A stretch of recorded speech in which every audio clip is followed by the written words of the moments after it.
এক যে ছিল ছোট্ট এক গ্রাম, সবুজে ঘেরা নদীর পাশ ঘেঁষে। সেই গ্রামের এক প্রান্তে ছিল এক রহস্যময়ী ঝর্ণা। কেউ কখনো সেখানে সন্ধ্যার পর যেত না, কারণ শোনা যেত ঝর্ণা থেকে কারো গান ভেসে আসে। একদিন সাহসী এক মেয়ে, নাম তার মিনা, ঠিক করল সন্ধ্যায় ঝর্ণার কাছে যাবে।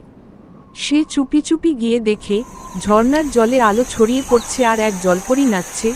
তার গায়ে নীল হলুদ আঁচলের মতো আঁকা পাখনা, চুলে শোলার ফুল। জলপরীর নাম ছিল নীলা। সে একাকী ছিল, কারণ মানুষ তার বন্ধু হতে চায় না।